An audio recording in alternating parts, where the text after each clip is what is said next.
Let us pray in the name of the Father, and of the Son, and of the Holy Spirit.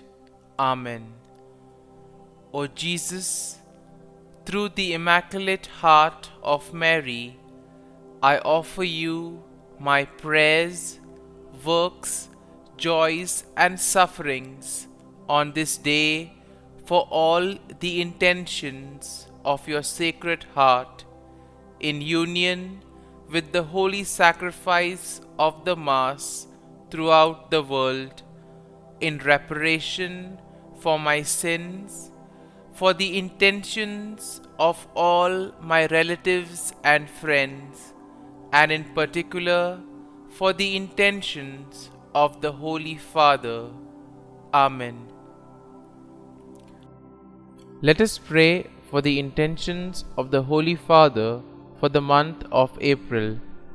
For the role of women, we pray that the dignity and immense value of women be recognized in every culture, and for the end of discrimination that they experience in different parts of the world. Our Father, who art in heaven, hallowed be thy name. Thy kingdom come, thy will be done, on earth as it is in heaven. Give us this day our daily bread, and forgive us our trespasses, as we forgive those who trespass against us. And lead us not into temptation, but deliver us from evil. Amen. Hail Mary, full of grace, the Lord is with you. Blessed are you amongst women, and blessed is the fruit of thy womb, Jesus. Holy Mary, Mother of God, pray for us sinners, now and at the hour of our death. Amen. Glory be to the Father, and to the Son, and to the Holy Spirit, as it was in the beginning, is now, and ever shall be, world without end. Amen. My dear friends, as we enter in the presence of the Lord, as we begin this new day, let us take a few moments to thank the Lord for all that He has done for us. We see that right from the time of our birth till now, there have been many instances or events where the Lord has worked wonders in our lives. He has guided us, He has protected us, He has shown us the way, helped us to overcome challenges and difficulties. And in this way, we can identify Him guiding us all through our lives. But there are occasions wherein we find it difficult to recognize His presence among us. We find it difficult to identify the blessings and the graces. And here we see that it is in these occasions that we need to specially ask the Lord to give us the grace that we may be able to identify those graces, those blessings in our lives. And therefore we see that the first thing to do is to be grateful to the Lord for all that He has done. And therefore, as we begin today's morning prayer, let us begin on this note of gratitude. Let us ask the Lord to help us identify His presence in our lives. And therefore, let us begin by thanking the Lord for all the things that He has done for us. Lord, we thank You for the gift of life. We thank You for giving us talents, opportunities, and various gifts that enable us to become better persons, and also that enable us to reach out to others and make a difference in the lives of others. Lord, we also want to thank You for the gift of our family members, friends, relatives, near and dear ones, and all those who play a very important role in our lives. We see that it is these people who have been instrumental in making us who we are. They are the ones who have devoted their time, energy, and effort. And as a result of it, they have molded us and they have made us better individuals. So today, Lord, in a very special way, we ask you to bless all their endeavors and give them all the graces that they may require in life. We also thank you, Lord, for giving us the gift of this day, a day that would help us in many ways to appreciate the good things that you have done for us, a day wherein we may complete some thing that was left behind, or a day that may present to us various challenges. Whatever be the situation, Lord, we ask you to be with us and guide us. Allow us to be led by you. Lord, we also thank you for the opportunities, for the experiences that you have given us in life. There have been many experiences wherein we have enjoyed, and these are the experiences that we want to cherish in life. But at the same time, there have also been those experiences and those moments wherein we have found it difficult to accept them. These are the experiences that have been learning experiences. They have taught us a lot in life. Though they may have been hard, bitter, but still they have given us a valuable lesson. They have made us stronger. And therefore, Lord, we also thank you for those moments which have helped us to become strong, which have helped us to become better individuals. And Lord, we also thank you for giving us opportunities to reach out to others, to make use of our talents. And thus, Lord, we ask you to be with us, guide us throughout this day. Lord, allow us to be led by you, so that whatever we do, our actions, our words, may reflect your love, joy, and mercy to the world around us. Help us to become your instruments, so that you may work in and through us. And therefore now, my dear friends, let us all close our eyes at this moment and let us praise the Lord that He has woken us up in this morning. We thank Him for the good health that He has given us, for the good night's rest. We thank Him for keeping us safe and sound, for protecting us from all danger, from all harm. He has kept us in His love, and at every moment we see that His gaze is upon us. He never abandons us. He is always there, guiding us, protecting us, showing us the right path. He loves us. And for all this, let us praise Him, let us thank Him, and let us glorify Him. Lord, as we offer you this day, we ask you that you be with us. Help us to make the right decisions. Help us to do the right things, so that we too may become worthy instruments, that we may be worthy workers in your vineyard. And therefore, my dear friends, let this day be a day of joy and blessings in the name of our Lord Jesus Christ. We shall now reflect and meditate on Psalm 64. As usual, we shall have a general overview of the psalm, and then we shall take a look at the psalm in detail. And therefore, when we look at Psalm 64, we see that it is a psalm of David that addresses the theme of protection from enemies and assurance of God's justice. And therefore, we see that the psalm can be divided into three main sections. Now, the first section is basically a plea for God's intervention against wicked enemies. And this is something that we'll find in verses 1 to 6. The second section of the psalm, verses 7 to 9, will speak of declaration of God's judgment and the righteous rejoicing in His works. Therefore, the final section, verse 10, is a final affirmation of trust in God's care. And therefore, let's take a look at each of these verses in detail. Now, verses 1 to 6 go like this. Hear my voice, O God, in my meditation. Preserve my life from fear of the enemy. Hide me from the secret plots of the wicked, from the rebellion and the workers of iniquity, who sharpen their tongue like a sword and bend their bows to shoot their arrows. Bitter words that they may shoot in secret as the blameless. Suddenly they shoot at him and do not fear.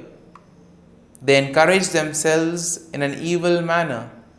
They talk of laying snares secretly. And here we see that David begins by addressing God, expressing his plea for protection and deliverance from his enemies. Here we see that David seeks refuge from the wicked individuals who in a way try to engage in secret plots, do things secretly, use their words as weapon to destroy others, to make havoc of their life. And we see that this is especially done against the innocent, against the blameless.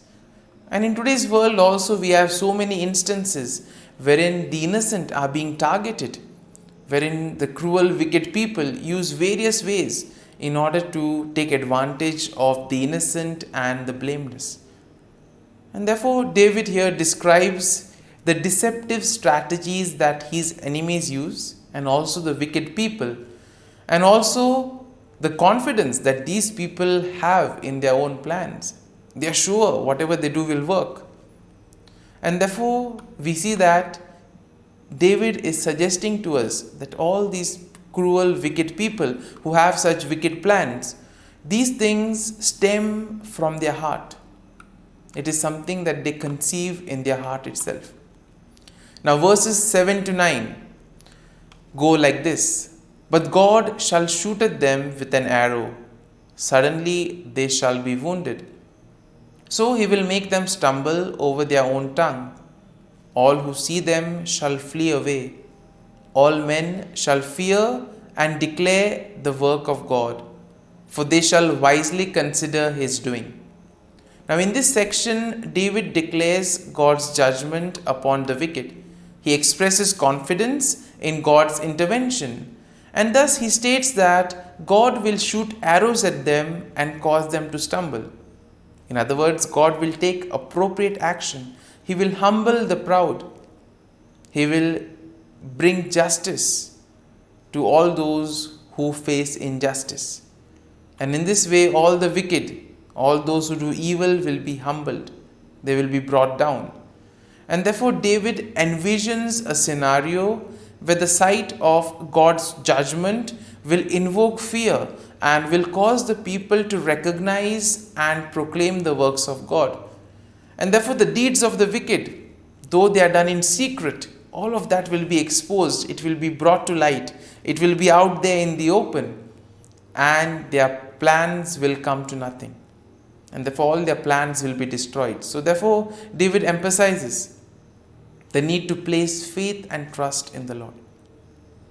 And finally, in verse 10, we have the conclusion of the psalm. And therefore, the verse goes like this. The righteous shall be glad in the Lord and trust in him. All the upright in the heart shall glory.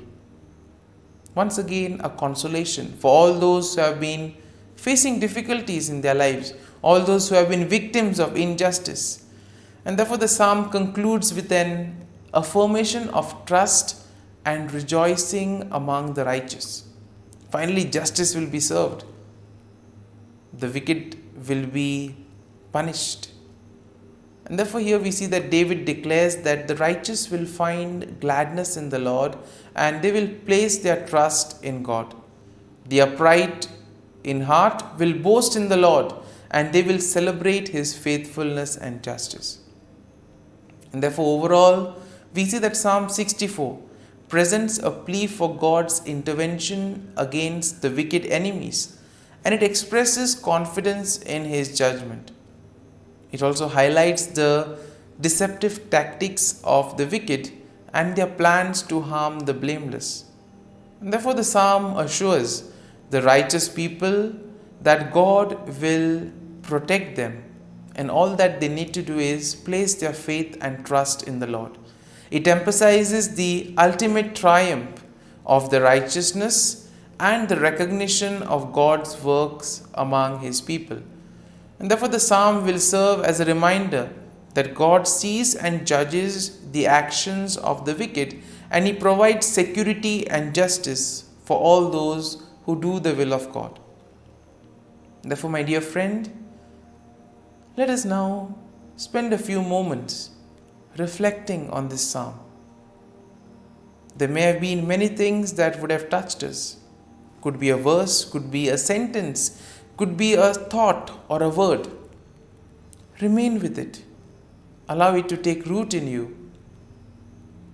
In this way, we see that the psalm will really be meaningful to us and will ultimately be able to draw fruit from it. And therefore, as we spend these few moments in silence, allow the word, allow the thought to take root in you. Let it become part of you, so that ultimately all your works, actions today will be able to radiate the love, peace and mercy of God. That you too will be able to praise the Lord in all your works, in all your dealings with others. And thus you will be a worthy instrument to work in the vineyard of the Lord.